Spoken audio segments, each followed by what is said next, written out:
Have a slight just outreach we'd like to request to everybody this evening. Unfortunately, our women here were robbed and laptop has been broken on their arrival to the United States. So we are taking a just non-affiliated donation. I'll have a box over there. Anything that can contribute, help along the way will be okay. But we just want to put that in question and the answers will be afterward. Thank you.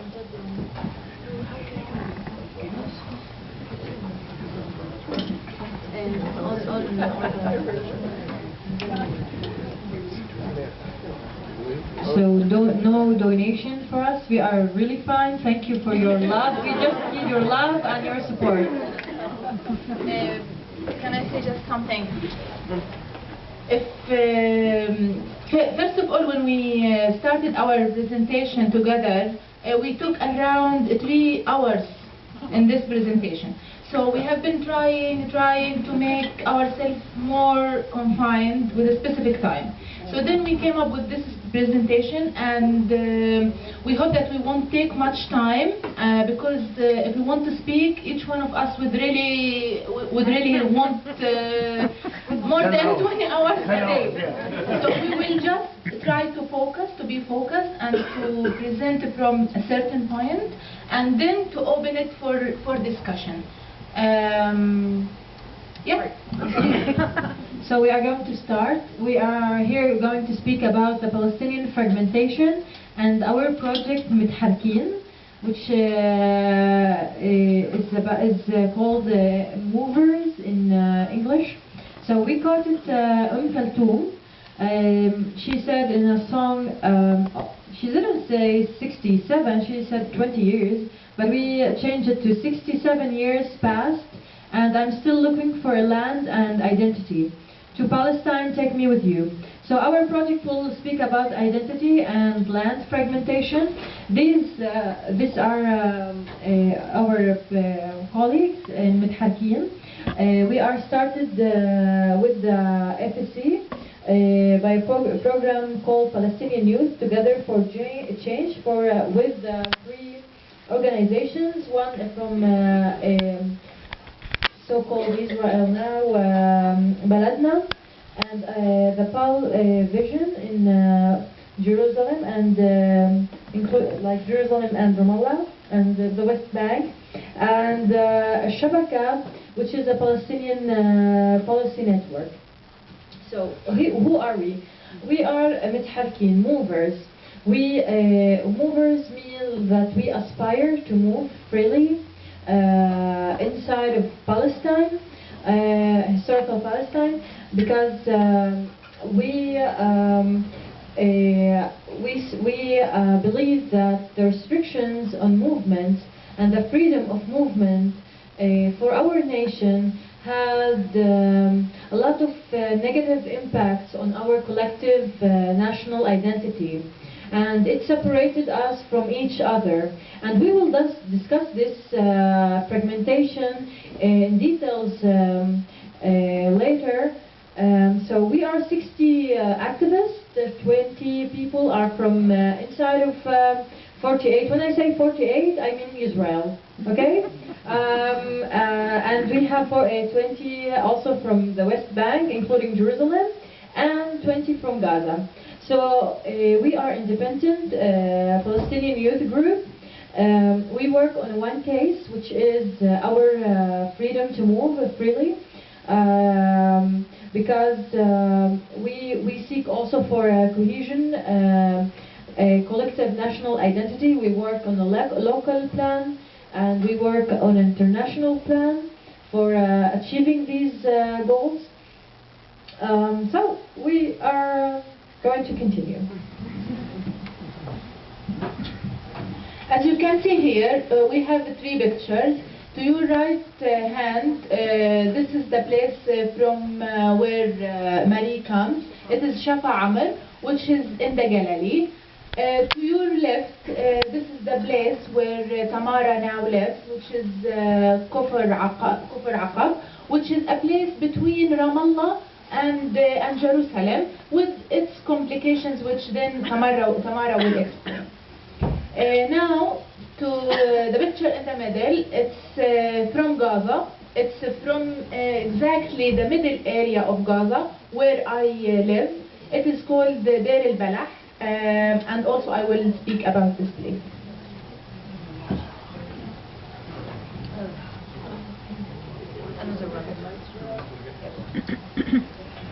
So, like my colleague Marie said, that we are going to talk in this presentation about land fragmentation and identity fragmentation, we thought that we'll start first with land fragmentation and explain how Palestinian land was lost and eaten away during the past 70 years.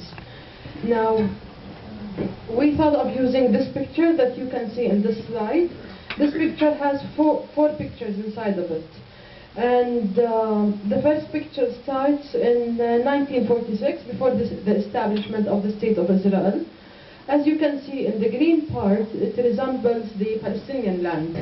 And at that time, Palestinians owned more than 90% of the land, despite the intensive Jewish migration that has taken place in the 1920s and 1930s following the Balfour Declaration. Now, these Jews who came to Palestine organized themselves in military groups that attacked the indigenous population. And after 1945, these clashes escalated significantly. So in 1947, the United Nations proposed this partition plan to have a peaceful solution to the situation between the Palestinians and the Zionists. And so they have proposed that the historical Palestine be divided into two states, one for Jews and another for Arabs. The Jews were given 56% of the land, while the indigenous population, the Arabs, were given 44% of the land. Now, when this resolution did not pass, the clashes between the Zionist military groups and the indigenous populations escalated, and it culminated in the ethnic cleansing of the indigenous population. When we say ethnic cleansing, we mean here that 531 villages were completely destroyed or depopulated. At least 700,000 Palestinians were displaced into Jordan, Syria and Lebanon. And the presence of the Palestinians was confined into 4 separate geographical areas. 150,000 Palestinians, for example, remained in the newly established Israel. There were some Palestinians who lived in the West Bank on the right-hand side of the third picture. Another group of Palestinians lived in the Gaza Strip on the left-hand side, the green part in the third picture, while the 700,000 Palestinians who fled lived in refugee camps in Lebanon, Syria and Jordan. Now, this situation presided up until 1967, when the Israeli army occupied the remaining 22% of historical Palestine and commenced in building and expanding settlements or colonies, illegal ones, of course, imposing checkpoints, and of lately building the apartheid wall. Now, as you can see in the 4 pictures, Palestinians lost, or less than 70 years ago, Palestinians owned more than 90% of the land of historical Palestine. Now they own less than 10% of the land of historical Palestine. As you can see in the last picture, the land being eaten away by the settlements, the special bypass roads given to settler use, by the checkpoints and by the wall. Now, I would like to highlight that in the 3 pictures that you can see after the first picture, these pictures do not reflect the presence of Palestinians in the so-called Israel now. They do not reflect the presence of Palestinians in refugee camps and the diaspora. And so when we say in this presentation Palestinians, we mean all of the Palestinians, the 11 million Palestinians living over historical Palestine, in the refugee camps and in the diaspora. And when we say Palestine, we mean all of Palestine. not the 22% that is recognized by international law, and definitely not these eaten parts that you see in the last slide. And so, in the next, and so now in the next slide here, we will start with talking about land fragmentation. And in these two pictures, the one on the right-hand side, you see an overview of the neighborhood that I live in. On the left-hand side, you see the main road of the neighborhood. Now, basically, this neighborhood 15 years ago or 16 years ago was simply a neighborhood on the road between Ramallah and Jerusalem. Now, after the Second Intifada and the expansion of Qalandia checkpoint to its full scale now, and the building of the apartheid wall, this area became overpopulated in that its population increased from 17,000 in 1999 to a little bit over 70,000 now. Because many people, they needed to be able to maintain their Jerusalem IDs that will be revoked if they do not prove every year that they are living in Jerusalem and paying all of the taxes that they should be paying. And in the next couple of slides, I will explain why some people have to live in this area, as this area does not receive any services from the Jerusalem municipalities. The Jerusalem municipality. As you can see in the picture on your left, the garbage is not collected. For example, in the winter we have continuous electricity blackouts because the electricity is not maintained. Also in the winter, when there is heavy raining, the sewers, they go up into the streets. Because of also the policies of the occupation, this area and another area closer to Qalandia checkpoint called Al-Ram, they have become a hub for drug abuse, prostitution, robbery, and many other crimes that really disintegrate the social fabric of the society. No, the other one. No, the other one. No. No, before. Before slide? No, it was one more. No, You're missing that. Let's go 2 slides back. 2 slides back? Okay, great. Okay. So, I'm going to speak about the land fragmentation inside of so-called Israel. First of all, the Galilee nature is known for its almond tree, for their olive trees, for the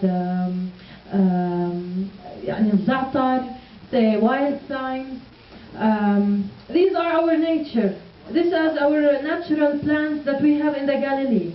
After the Zionists have colonized Palestine, they gradually started to plant cypress and pine in order to cover the demolished villages and to hide the nature of the Galilee mountains.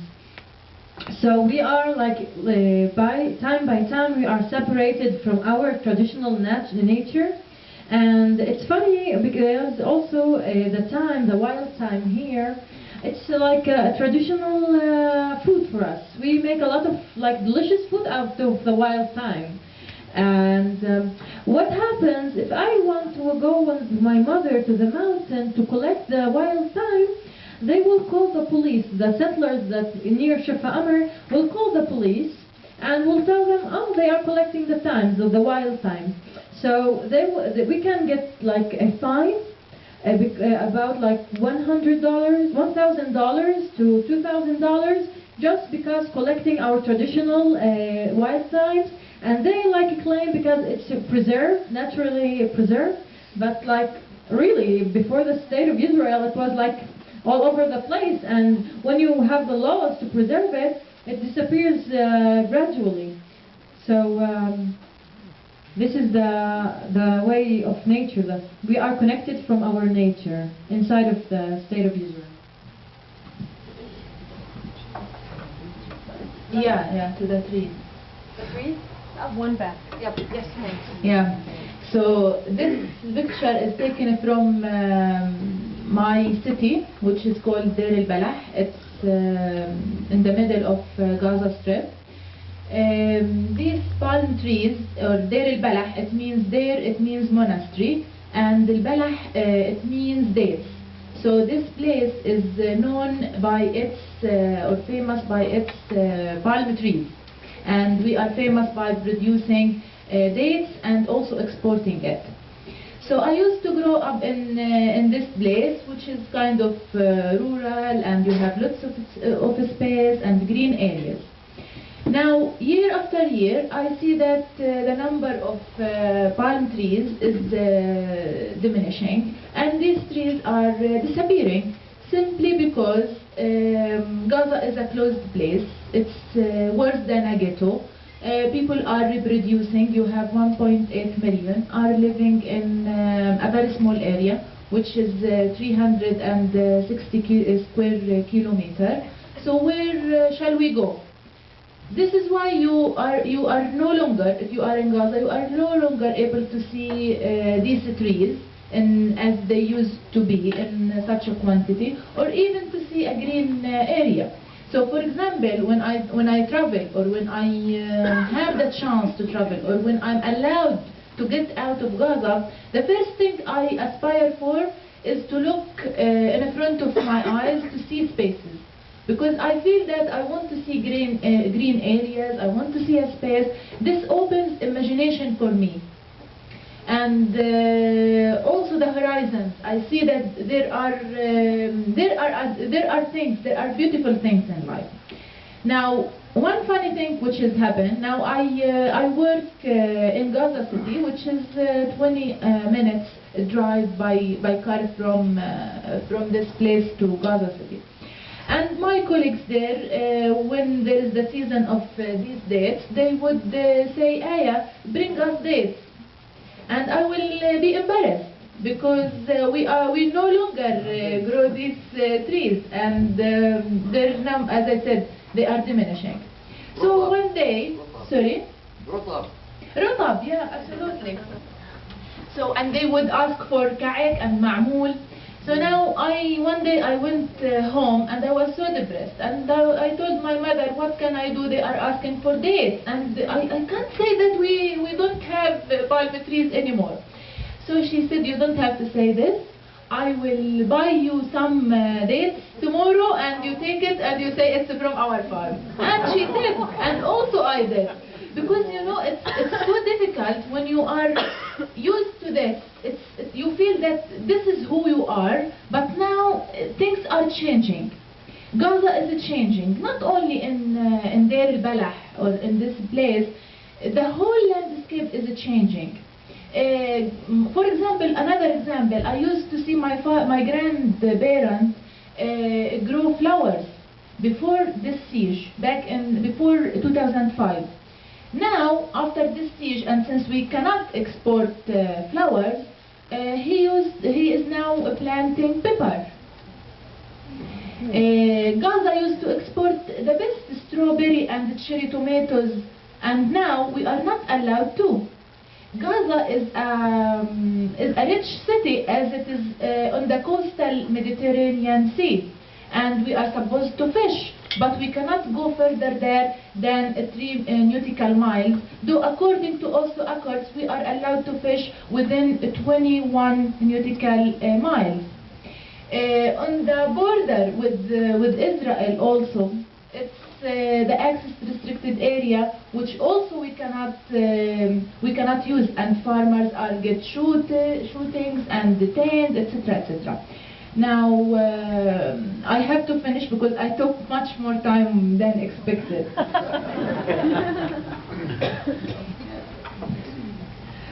And so for the part of land fragmentation, we wanted to share with you just a few stories about how this land fragmentation is affecting our lives. And to move on to identity fragmentation, we have chosen this to quote Gibran Khalil Gibran, the renowned Lebanese poet, who says, "The body killer is slain in the laws of his murderer, whereas the soul killer is dismissed of no one to court sight. Here what we mean with this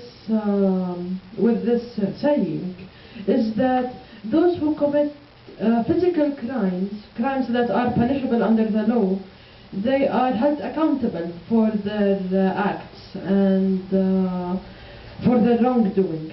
But those who commit crimes against the soul, that kill and break the soul from the inside, it is even these acts are not considered to be crimes, and the perpetrators are not held accountable for these crimes, even though their impact might be much bigger than any other physical crime. In the next part, where we talk about identity fragmentation, we will explain how the policies of the occupation are harming our souls.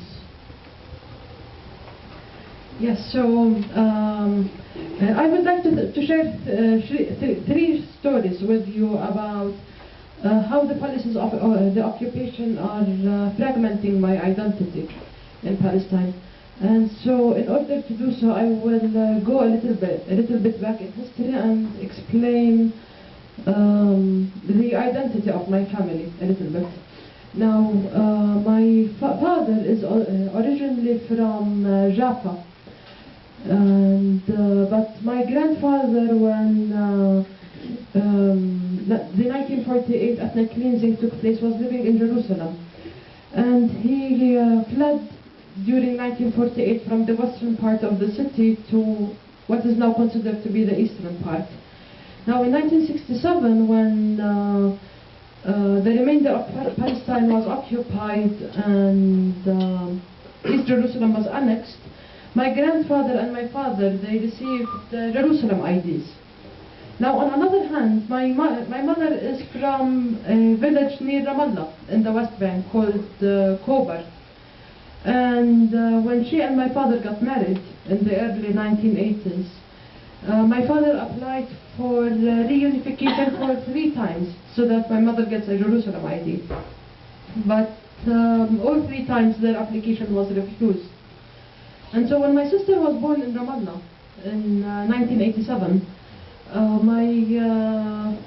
the Israeli authorities did not register her in my father's ID. They said that she'll have to be registered in my mother's West Bank ID. Now, ironically, the year after that, I was born in Jerusalem and was registered in my father's ID. So we're a very small family of 4, but 50% of us, we have Jerusalem IDs, and the other 50% we have West Bank IDs, even though all of us are from Jaffa, or at least me, my sister, and my father, we're from Jaffa. Now, this situation, this distribution of identities, it creates a very difficult situation, because my father and I, we have to prove each year to the National Insurance Institute, an Israeli institute, that we live in Jerusalem, every single year. And if we were to live in Jerusalem, then my mother and sister, they cannot move around because of all of the checkpoints, the wall, and everything. And so, in order for my father and I not to lose our IDs and have to return to our country as tourists, we have to live in the area that you saw in a couple of slides ago, the area that does not receive any services, and the Israeli authorities do not let the Palestinian Authority provide any services there. So we have to live in this area so that my father and I don't lose our IDs. Now, on another hand, for example, in the picture above on the right, you see 2 cars, one having a yellow plate in the back and the other having a white plate in the back. Now, those who have Jerusalem IDs or hold Israeli passports, when they license their cars, they have a yellow plate on the back. Those who license their cars with the Palestinian Authority, mainly those who live in the West Bank or in the Gaza Strip, on the back of their cars, they have the white plate. Now, because my father has a Jerusalem ID and licensed his car with the Israeli authorities, he is not allowed to have anyone in his car with a West Bank ID, including my sister, for example. So, in this picture picture is, it would get my father into a lot of trouble, that he had my sister, his daughter in the car with him. For example, if they were caught when he was driving my sister around, they would have arrested my father for, I think, 40 days. They would have fined him a little bit more than $1,500, and they would have taken the car from him for 3 months. Mainly because he was driving his daughter around. And the last story I'd like to share with you is that because I live in this area, I have to cross Qalandia checkpoint every day to get to work. And even though the aerial distance between my house and my work is 14 kilometers, so it should take me around 20 minutes to be at work.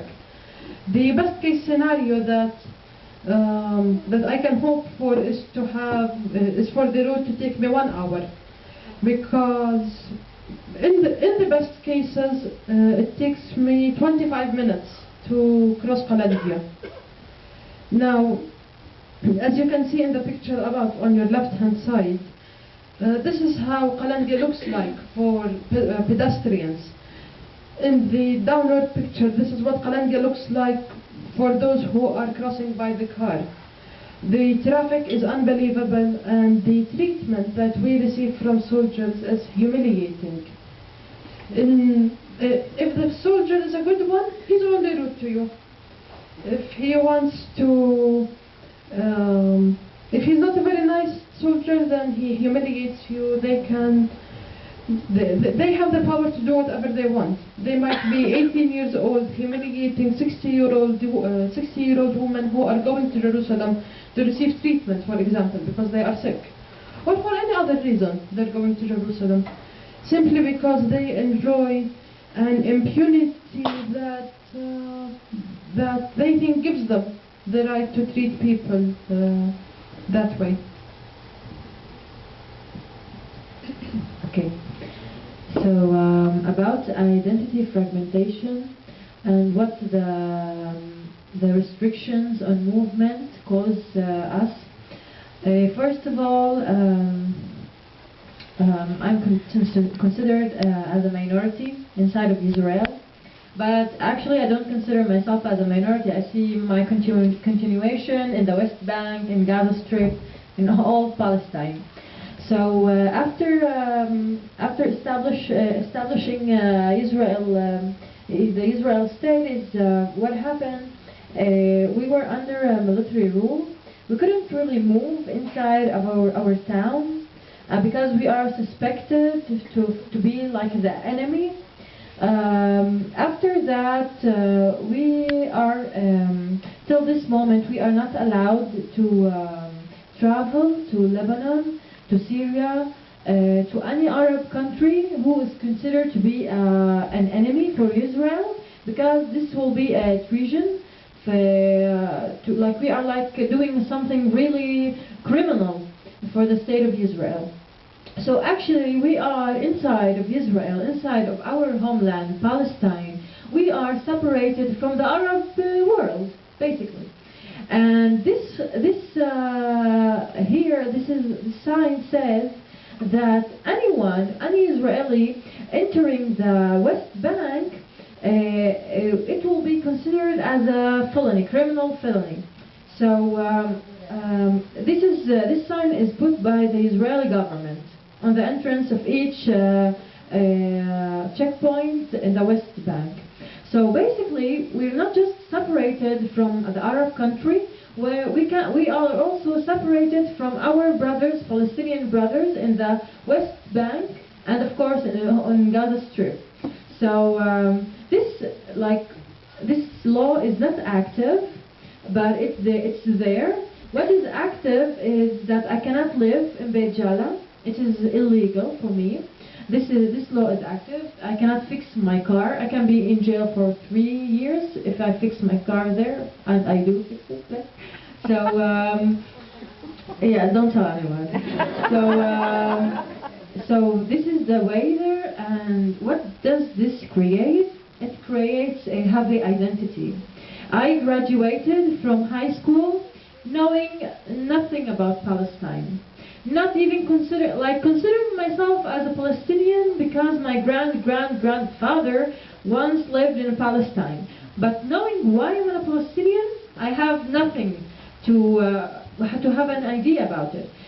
We have a strict educational system that is being supervised by the intelligence, the Israeli intelligence. So we are not allowed to think, to know our culture.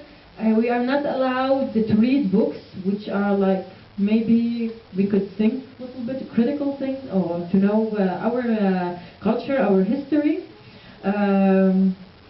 Wow. So I'm going to tell you a personal story about my mother, and it really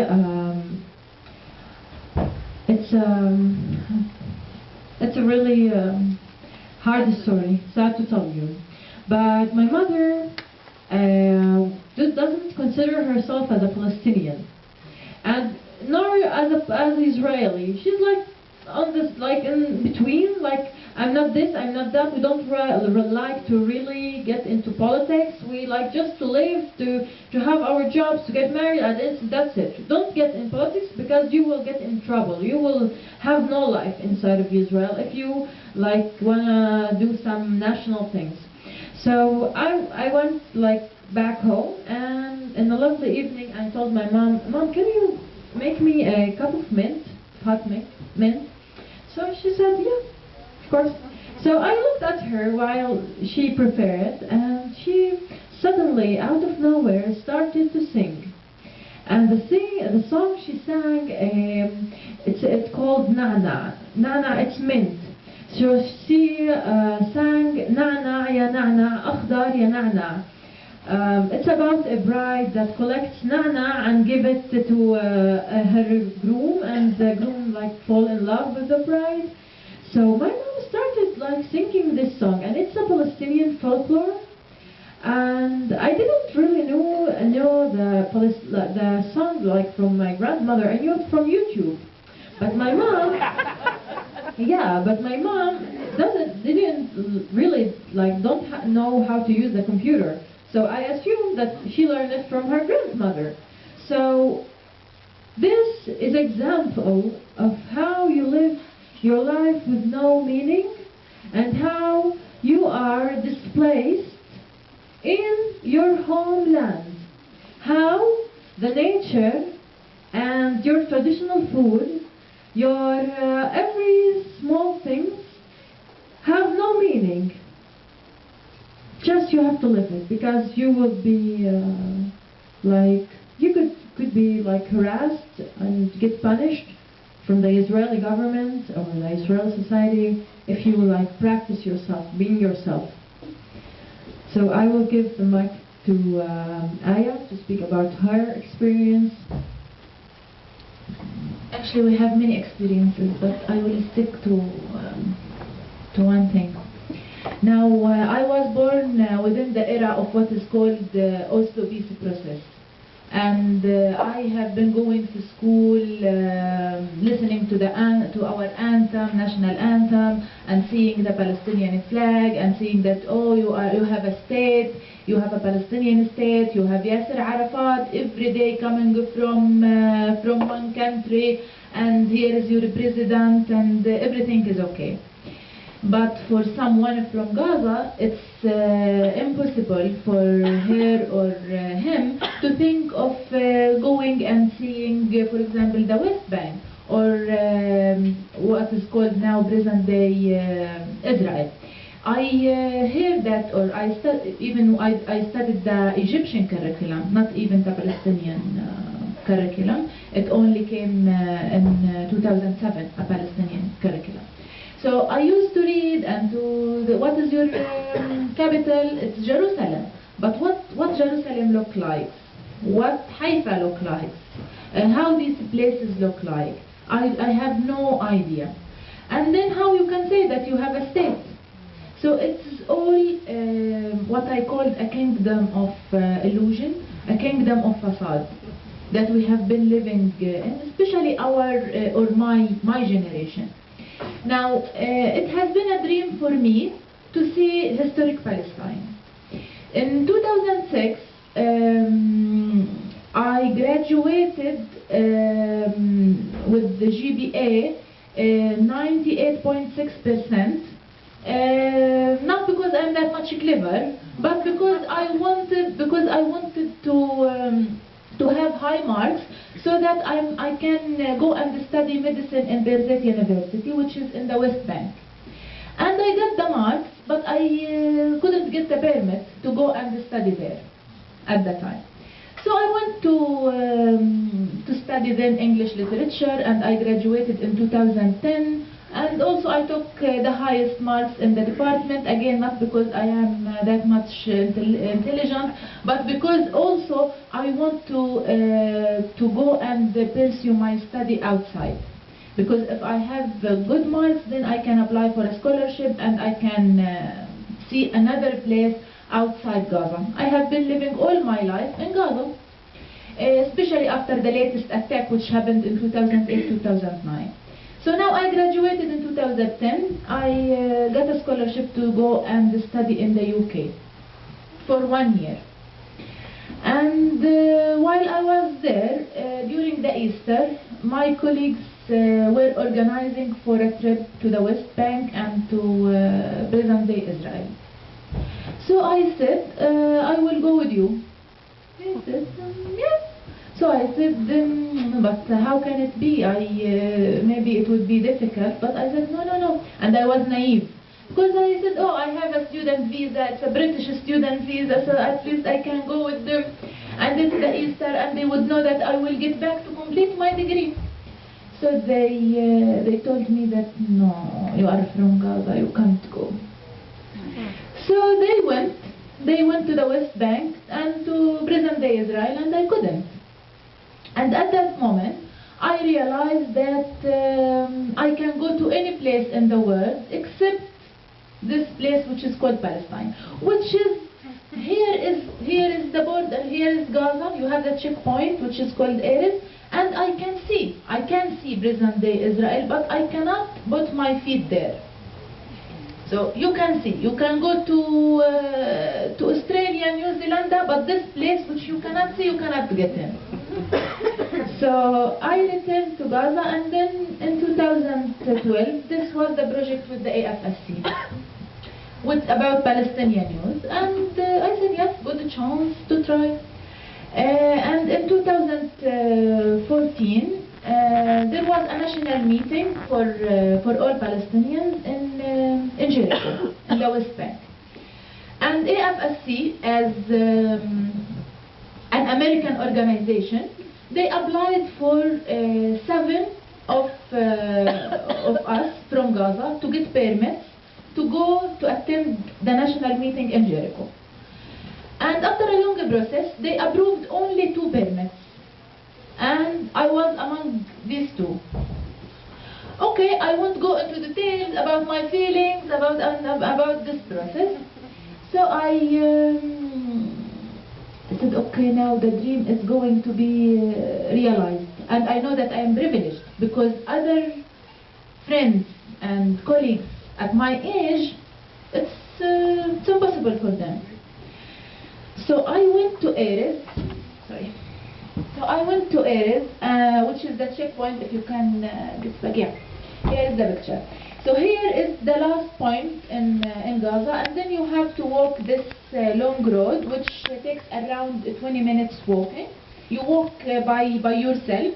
There are Israeli cameras, and here you have a wall, and you have to reach to the Erez checkpoint. Now, for Marie and Tamara, they see Israelis. They see Israeli soldiers. For me, I haven't seen any Israeli all my life. I haven't seen a soldier all my life. I know that they are imposing this occupation on us. I know that they are launching war after war in Gaza, but it is from beyond. As if you have a remote control and you are controlling everything from away. So I don't have this direct contact. So the first thing I was thinking about is to see an Israeli soldier. to look at him or her at the eye, to see how they look like, to have this human interaction. Because I think when you don't see them, this actually dehumanizes your enemy, because you don't see him or her. So I wanted to see. Now I reached the latest point, and I was expecting to see an Israeli soldier, but then there was 4 high metal doors, and they were completely closed. So I stand there for around 5 minutes until there was a green line in that door, in the first door. So I went, I entered.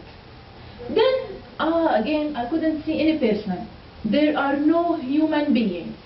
So I felt really as if I am in a science fiction movie. Everything is controlled from somewhere which I cannot see.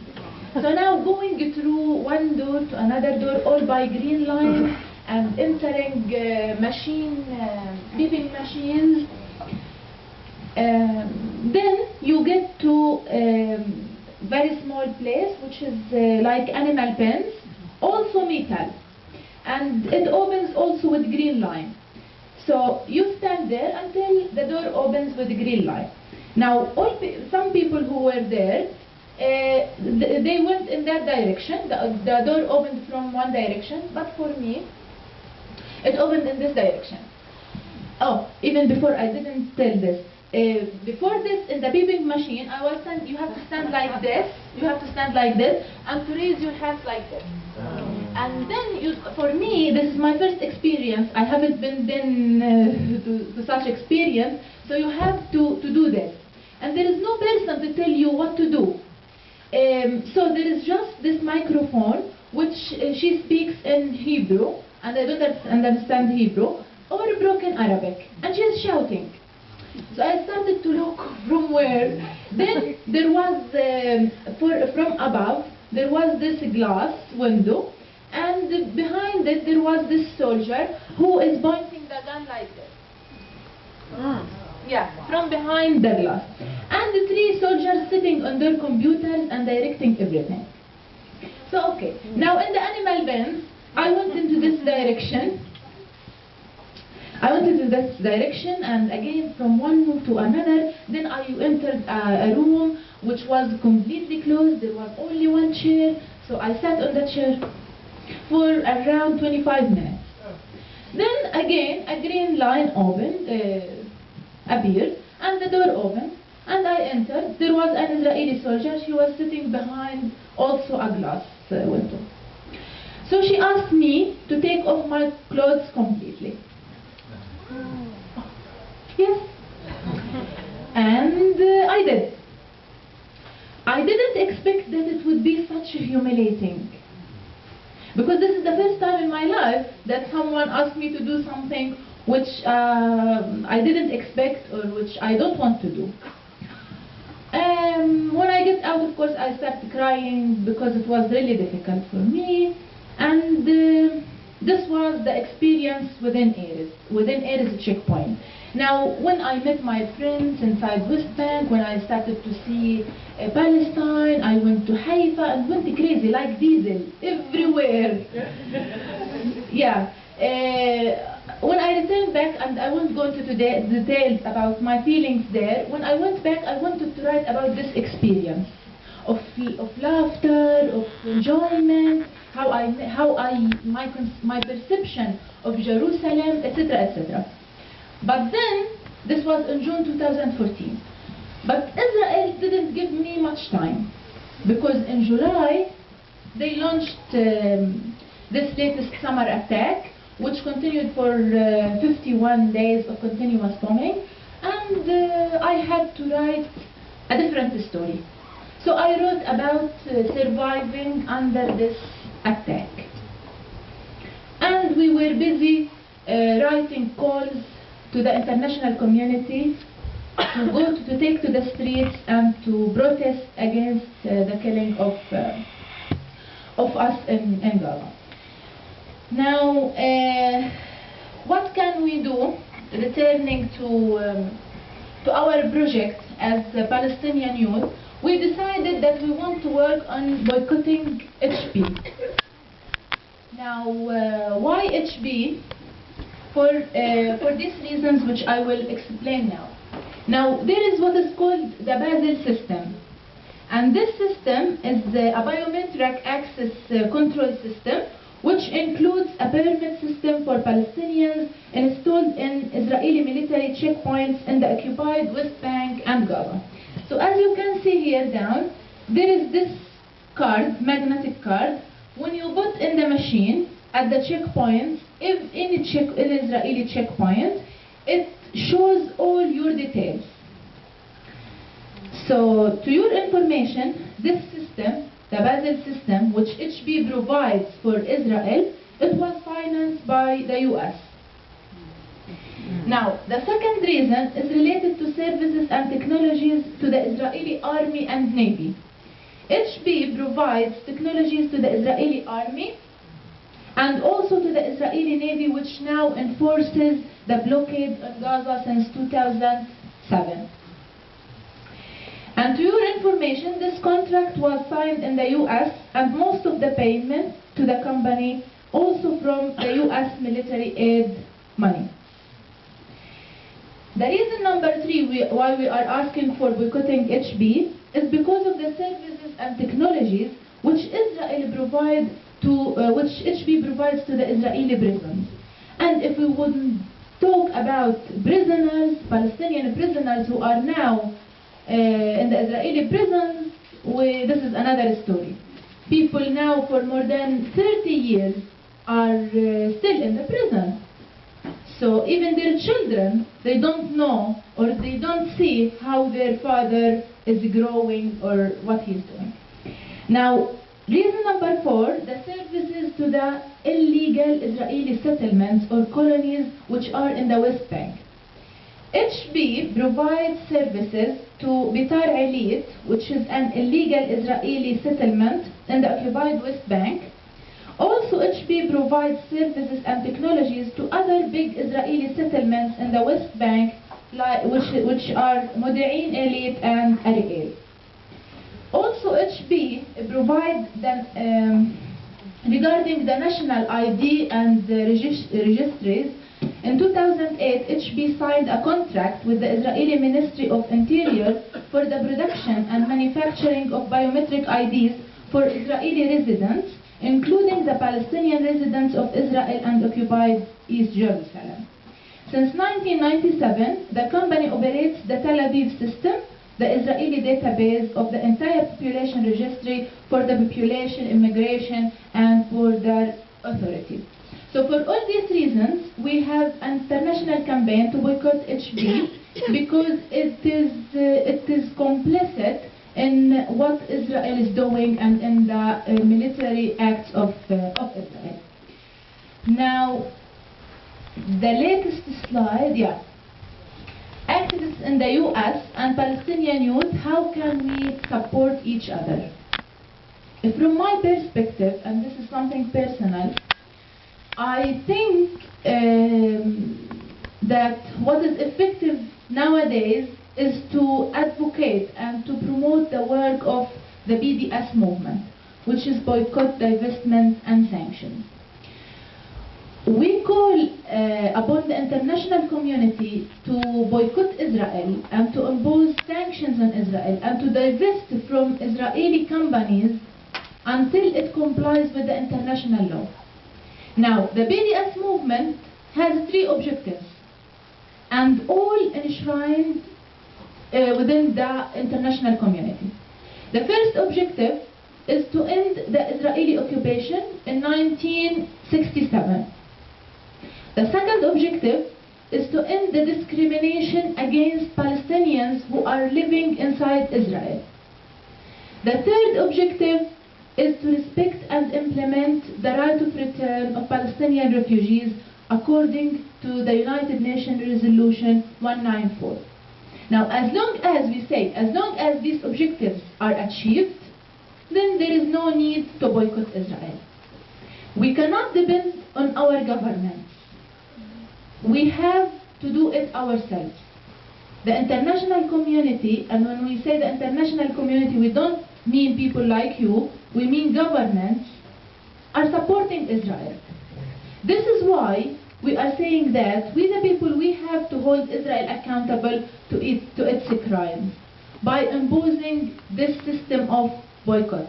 The Israelis and the Israeli government has to know that they cannot go on and on with their violation of the international law with everyone in the world is just sleeping or saying, yes, you are welcome in our country and we can invest in your companies and we are not boycotting you. No, they have, in order to, they won't just give up their privileges. They have to be forced to share it with Palestinians. And also we say, it's not a fight or a conflict upon land, because there is much more land in whole historic Palestine.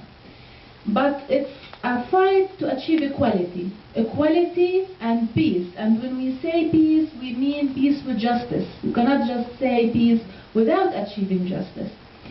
I will end by saying that I call for action.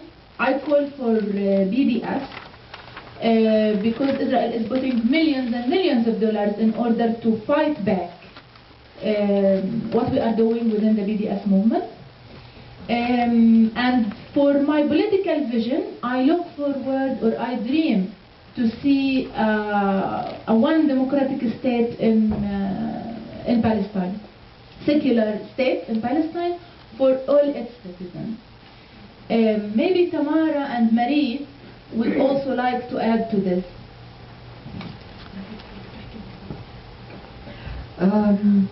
Thank you, Aya.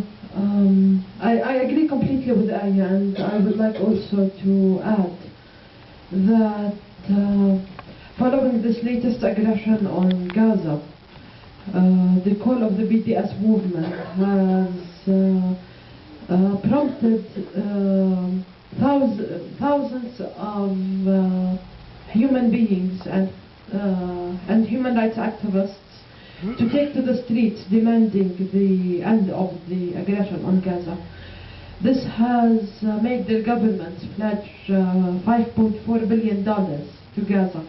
And up until now, these funds to rebuild Gaza or reconstruct Gaza have not arrived, and many people are still 10,000 now. Yeah.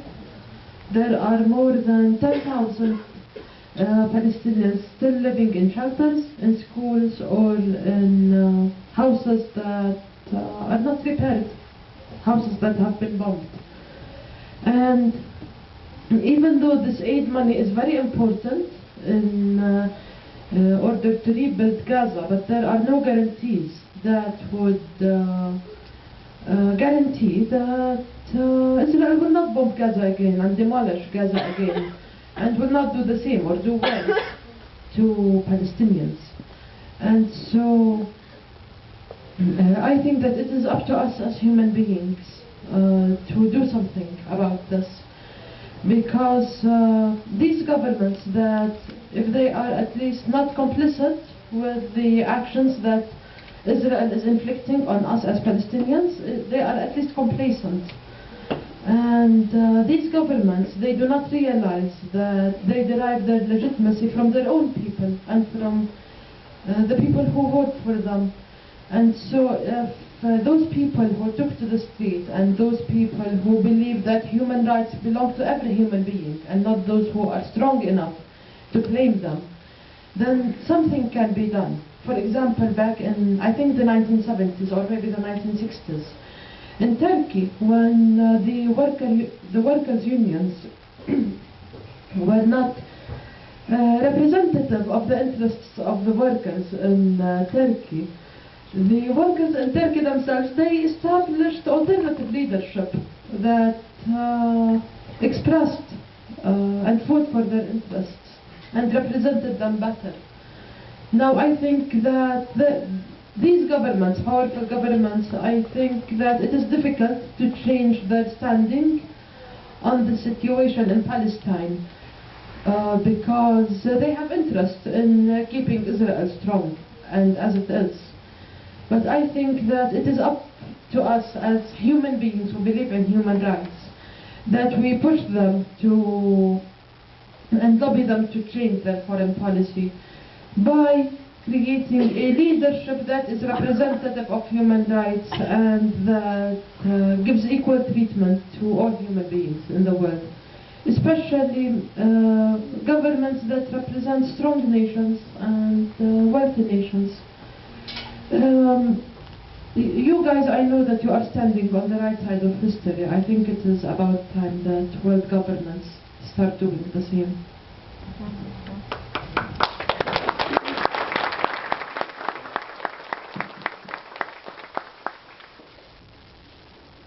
Okay.